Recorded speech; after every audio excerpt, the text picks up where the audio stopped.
se lève le matin, 29 juillet, bouh, je vais être président, je vais continuer. Il a dit tout ce que vous savez. C'est bien. Mais ça fait passer comment? On va vous donner quelques secrets avant qu'il ne soit pour venir parler là. On va vous donner quelques secrets.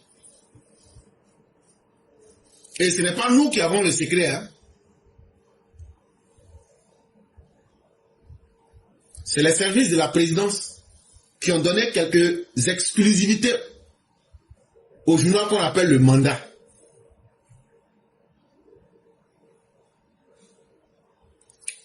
Ce que nous savions globalement, on a dit ça clairement.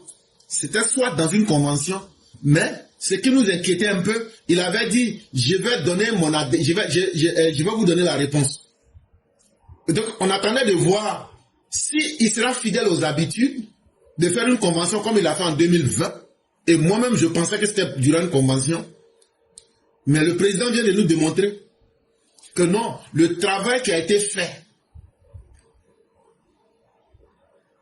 lors du congrès, une fois que tout est validé, le candidat n'a plus besoin d'attendre une convention. Et ça nous a permis d'ajouter encore quelque chose à notre connaissance. Sachez que les grands dirigeants ne sont pas des gens prévisibles. Le président a déjoué les pronostics.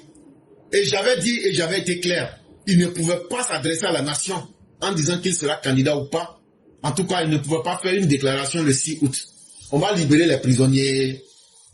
Et puis, rappeler, dans son discours qu'il va faire le 6, là, il va dire un peu où la Côte d'Ivoire va et quels sont les défis qui nous attendent. Il va rappeler ces défis-là. Après, il va essayer d'expliquer aux Ivoiriens de ne pas avoir peur, que tout est sous bon contrôle.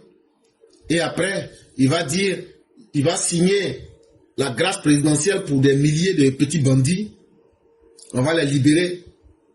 Et puis maintenant, ça sera tout. C'est ce qu'il va dire dans son discours. Je ne suis pas un dieu, je ne suis pas un devin. Mais quand tu sais faire de l'analyse, de la projection, de la prospection, tu peux déjà prévoir et anticiper sur certains événements. Et chers parents, tout ce qu'on vous dit ici, là, ne venez pas nous écouter parce que c'est intéressant. C'est des stratégies que nous vous donnons. Même dans ta propre vie, il ne faut pas t'asseoir pour dire, moi je vais attendre, si quelque chose vient, c'est là que je vais chercher solution. Il faut toujours anticiper sur les événements. Il faut toujours te dire, bon, et si un jour comme ça, là, je perds un pied, je fais comme avec l'autre pied, là. On dit, c'est au moment où tu as les deux pieds, là. Il faut commencer à faire un entraînement de un pied. Un homme bête, il attend toujours. Un homme qui est bête dans sa vie, là, lui, là, il attend toujours que les problèmes viennent avant de chercher solution. Un homme bête, quand il n'a pas de problème, là, il attend toujours de prendre les solutions du moment. Il ne planifie jamais rien sur le long terme. C'est vrai qu'on n'est pas éternel, mais toi-même, là, tu n'es pas seul. Donc la grande différence entre les hommes intelligents et les hommes bêtes. Les hommes bêtes, eux ne font jamais un plan sur le long terme. Et ils ne se disent jamais, mais je n'ai pas encore ce problème-là, mais et si un jour j'avais ce problème, comment j'ai fait? Et ils avancent dans le vide. Et quand c'est comme ça, là, la troisième caractéristique des hommes bêtes, c'est qu'eux-mêmes, ils ne regardent pas les détails de leur vie. Ils avancent dans le vide. Toi, tu es là. Ce qui ne t'arrivait pas avant, là. Quand ça t'arrive, là, il faut t'arrêter. Tu dis, mais pourquoi ça m'arrive maintenant? Non, lui, il avance seulement. Donc, ceux qui pensaient que le président, il a fait son annonce avant le 6, non, non, non. Il ne pouvait pas le faire le 6. Mais le président Ouattara vous a démontré et a démontré à chacun de nous que lui, il demeure un animal politique, un calculateur froid et qui sait maintenir tout le monde en haleine, que ce soit ses militants. Mais quand vous entendez même les opposants dire « Oh, c'est comme s'il a mis un couteau dans notre cœur, nous sommes déçus ». Mais ce n'est pas votre candidat. Pourquoi vous êtes si intéressé à ce qu'il soit ou même qu'il se prononce? Vous ne l'aimez pas. Moi, je ne vais jamais m'inquiéter que Laurent Gbagbo soit candidat ou pas. Au sein même du RHDP, quand il est revenu de Paris, là, Les gens avaient pensé que le président allait les réunir. Et puis il allait les faire asseoir pour dire, bon, nous, vous voyez l'affaire là-haut. Bon, maintenant, là, je demande vos avis. Comment on va faire? 20 mois. Le président ne s'est adressé à personne. Ah, les gens disent, mais le vieux, là, il y a quoi dans sa tête là-bas? Ah, il n'a rien dit, on n'a rien entendu aussi. Les gars même du RHDP là, les babatiers là, eux, ils ont commencé à s'inquiéter. Ils disent, ah, le vieux là, il n'a rien dit cette fois-ci là. Mais dès qu'il est revenu de France là, il s'est adressé à 2 personnes seulement. Le vice-président, Kone Temoko Meilier, et puis Robert Begré-Mambé. C'est à ces 2 personnes-là uniquement qu'il a parlé. C'est-à-dire le jour où il est revenu de France là, jusqu'à ce qu'il s'adresse le 29 juillet 2025 là, il n'a pas parlé avec quelqu'un. Et qu'est-ce qu'il a fait encore? Tous ceux qui voulaient lui rendre visite là, il a dit, non, ne me rendez plus de visite. Laissez-moi en paix. Il dit, je ne veux plus de visite, je ne veux plus de réception, je ne veux plus de contact avec quiconque. Même avec ses collaborateurs, il dit, non. Laissez-moi. Donc ça a créé encore un gros vide dans la tête des gens. Et le 29 matin, un coup comme ça, on se réveille, il dit maintenant à son service de communication, convoquez-moi les médias. Aïe. Il dit, convoquez-moi les médias. Le matin du 29 juillet 2025, là, il dit, convoquez-moi les médias. On convoque les médias. Et donc, au moment où les gens sont en train de mettre les services de communication, les médias en place, il appelle 3 personnes. Begré-Mambé et puis le vice-président, eux, ils savaient déjà sa décision. Dès qu'il est revenu de France, ça savait que les 2 là, il a parlé. Donc, depuis qu'il est venu de France et puis il a parlé à ces 2 là, jusqu'au 29 là, il n'y a personne qui n'a parlé avec lui. Quand il leur a dit, convoquez-moi les services de la presse. Le temps que les services de la presse viennent, il a appelé 3 personnes. Il a dit, vous 3 là, venez ici. Kone Kafana, le président du directeur du RHDP. Cissé Bakongo, le président, le secrétaire exécutif du RHDP. Et puis Marcel Amontano. Et il a dit à ces 3 personnes, 15 minutes seulement avant de faire la déclaration. Mes chers parents, ce n'est pas le détail qui se passe là qui est important pour moi. C'est là que j'ai compris. Le père Martial l'avait dit. Mais c'est là que j'ai compris que donc à Marcel Amontano, là, il était en mission en 2020.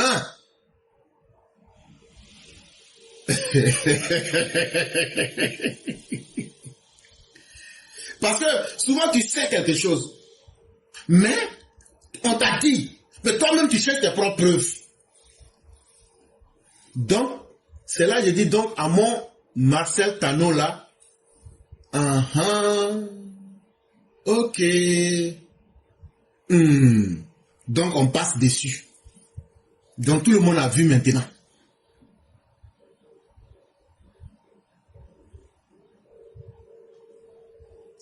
Quant à Cissé Bakongo, qui ne se doutait de rien et ne voyait rien venir car étant sur les chantiers du district d'Abidjan, dans les encablures de la forêt du Banco, il a été prévenu de l'annonce par les soins du président lui-même.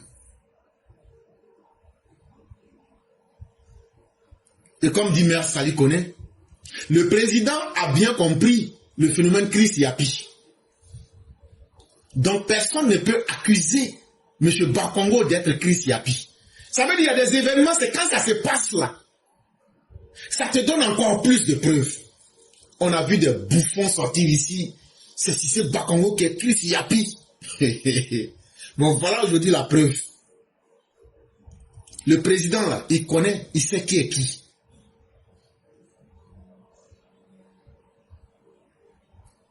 Quand il a appelé là, Cissé Bakongo était, il y a un quoi qu'ils ont fait au Banco, les gens s'en vont manger là. C'est là-bas, lui, il était où? Il dit, viens. Hein, lui, il a laissé tout ça en même temps. Vroom, il allait dans ses bureaux en même temps pour aller là-bas. À Montano, a été convié à assister à la déclaration. Et 15 minutes avant, quelqu'un qui a trahi et qui revient et qui... Vous ne voyez pas quelque chose qui ne cloche pas. Et c'est là que j'ai compris réellement qu'à Montano, là, le chef de l'État l'avait envoyé en 2020 en service commandé. Et vous savez de quoi je parle. Et il a bien fait son travail en tout cas. Maintenant là, en 2025, là, celui qui va faire le travail là, lui il est déjà là-bas. C'est pas dans ma bouche là, vous allez manger votre piment. Si vous-même là, vous ne savez pas voir avec vos yeux là. Mais le chef de l'État est quelqu'un qui apprend de ses leçons. Il ne parle pas beaucoup. Parce que les hommes intelligents observent plus et tirent les leçons. Il fut un temps où le président, même les comprimés qu'il prenait là, les gens connaissaient les heures, la couleur.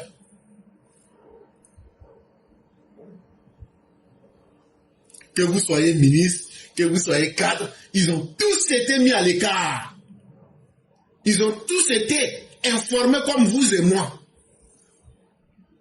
On dit qu'un homme prudent avance avec la voie de la sagesse. Ça veut dire aussi qu'il maîtrise son environnement.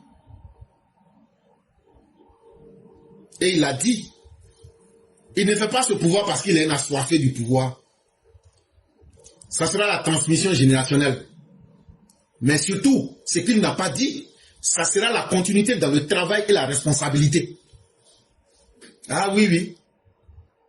Le travail et la responsabilité. Les Ivoiriens méritent mieux. Et les Ivoiriens ne feront pas affaire avec des gens qui sont taillés au rabais. Ça veut dire quoi? Ça veut dire que le chef de l'État est conscient de l'importance qu'il représente aux yeux des Ivoiriens. Il n'est pas entouré de n'importe qui. Et il a compris qu'un homme sage et un homme prudent est quelqu'un. C'est le secret là. Qui est ton armure. Que les gens disent 3e mandat, ou 8e mandat, ou 20e mandat. Nous, ce n'est pas ce qui nous intéresse. Ce qui nous intéresse là, on va élire le président à 80 ou bien 85%. Mais ça sera son dernier mandat. Et il va préparer la relève. La relève est déjà préparée. C'est pour juste faire les derniers réglages, c'est tout. Sinon, les gens sont prêts. Hein? Les gens sont mal prêts. Il y a quelqu'un aussi qui a bien joué un boulot que les gens n'ont pas compris. Parce qu'en politique, là, ce n'est pas le sentiment. Adama Bitogo a été régi en France. Adama Bitogo, là, lui, là, c'est lui qui doit être le candidat. Il était dans un rôle. N'accusez pas vite en politique. Observez. Adama Bitogo était dans un rôle. Moi, je ne suis pas contre quelqu'un. Je ne supporte pas quelqu'un. Mais je fais une analyse sans état d'âme. Il était dans un rôle. Le jeu qu'il a fait là, on était en train de tirer les verres du nez des opposants. Non, Adama Bitogo a été reçu par Emmanuel Macron. Ça là, je pense que non. Emmanuel Macron lui a dit, là, il faut taper la main. Non. Lui, quand lui aussi, il a fait un peu son petit isé. J'ai dit, ça a déphasé les opposants. Il a dit, ouais, c'est Adama Bitogo qui va se présenter. Ouais, ça peut aller. Mes frères, mes soeurs, je vous annonce la bonne parole. Il a joué aussi son rôle. Un vrai chef, là, c'est celui qui sait donner des ordres de mission à chacun. Amusez-vous. Alassane Ouattara, là, vous l'avez négligé. Vous l'avez insulté. Vous l'avez vilipendé. Vous l'avez humilié de toutes les sortes. Mais aujourd'hui, là, il va devenir le maître de chacun. Vous allez prendre la ligne philosophique et politique de Ouattara pour vous enseigner vous-même. Asseyez-vous, hein. Il est en train de vous manipuler. Il est en train de jouer avec vous. Il fait petit vélo. Il fait même 2 bras. Il maîtrise ses équipes. Et en même temps, vous les opposants, là, il vous maîtrise. Et puis il a assis sur votre ventre. Ah, il a qu'à faire vite. On est tous enceintes. S'il ne vient pas là, s'il ne parle pas là, on ne va pas accoucher. Maintenant, là, il a mis ça dans vos gorges.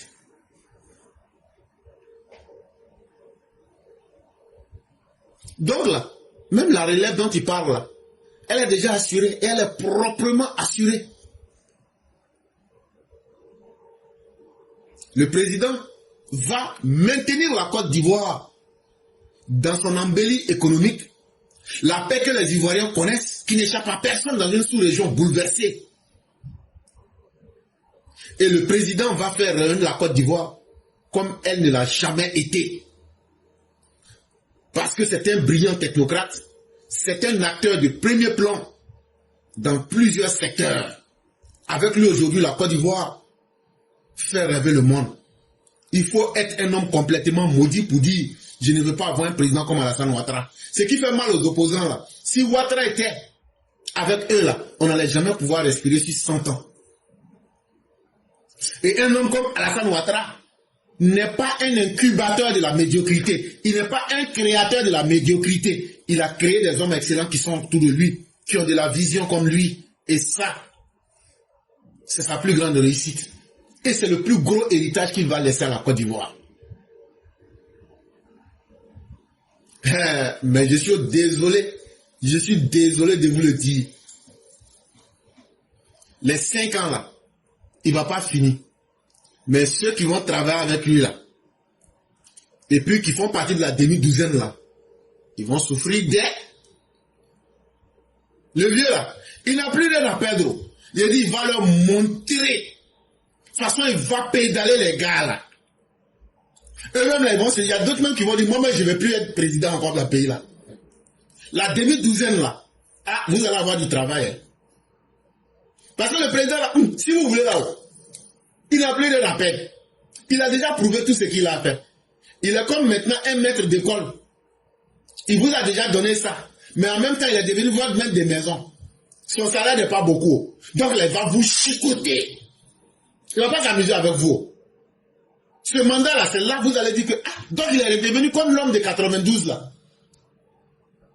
Ah, il ne sera pas bon dans le mandat là. Hein. Il ne sera pas bon dans le mandat là. Les choses vont aller non seulement plus vite, mais plus dur.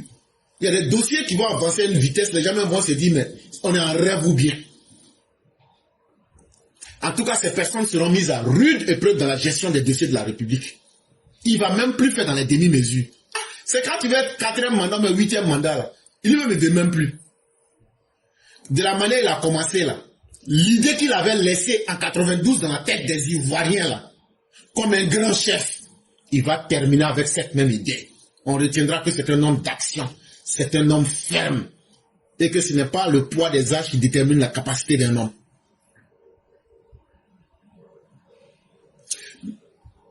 On dit que dans la vie, s'il faut faire un choix, la manière que tu commences et la manière que tu termines, on souhaite que la manière que tu termines soit toujours bien.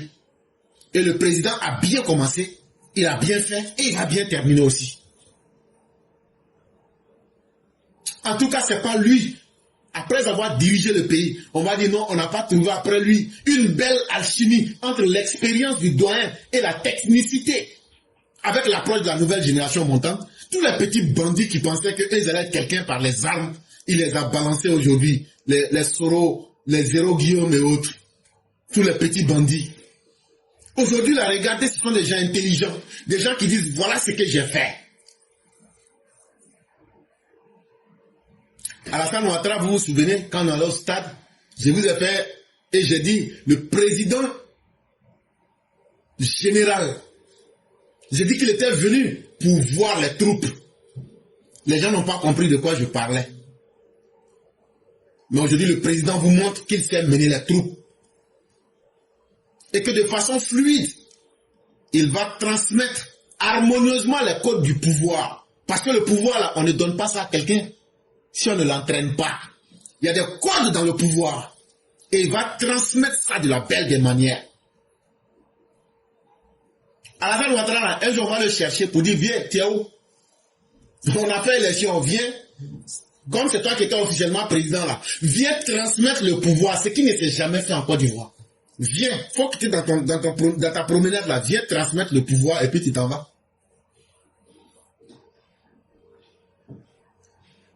Donc la Côte d'Ivoire aujourd'hui avance dans une vision qui est plus que claire.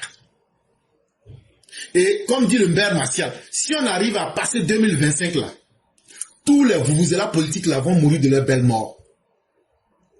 C'est une époque charnière, c'est une époque déterminante. Et c'est pourquoi vous voyez les forces du mal montent en puissance. C'est pourquoi vous les militants, vous devrez être déterminés. Vous devrez être déterminés. Je ne vais pas dire qu'il n'y aura plus d'autres combats, hein. Mais nous, notre génération là, ça là, c'est notre dernier combat qui est là. Nous, notre génération, en tant que militants là, c'est notre dernier combat qui est là. Il y aura d'autres après nous.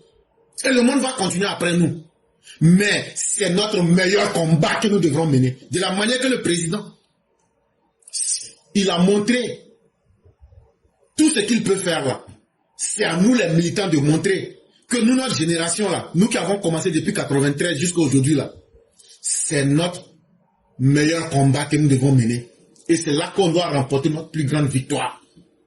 Et c'est pourquoi chacun doit être déterminé. S'il y a la violence, on va contrecarrer la violence. Là où on parle des débats, comme certains frères le disaient, on va sacrifier notre dignité. Les gens n'ont qu'à nous insulter. Mais on va aller pour défendre notre président. On va multiplier la classe éclaireur pro-vérité. On va multiplier le forum. On va aller, les gens vont nous chasser. On va aller, les gens vont nous insulter. Mais dès qu'on vous donne une minute, placez vos idées, puis même si on vous chasse après. On va aller maintenant dans une stratégie maintenant de reconquête. On a maîtrisé la toile. Ça, c'est évident. Maintenant, là, il faut aller dans les retranchements de nos ennemis pour laisser nos voix là-bas. Nous allons rentrer dans cette stratégie. Et nous n'avons qu'une seule cible, c'est de vendre notre candidat. Et c'est pourquoi, après avoir maîtrisé notre propre terrain, on va maintenant aller sur le terrain de l'ennemi, sur la toile, pour leur dire, voilà la réalité. Même si c'est en une minute qu'on va recevoir des insultes, ce n'est pas grave. Comme disait Friedrich Nietzsche, le surhomme, c'est celui qui sait grandir de ses blessures pour devenir un supra-humain, pour devenir un méta-humain, pour devenir un dieu. La Côte d'Ivoire est dans de bonnes mains. Et soyons-en fiers.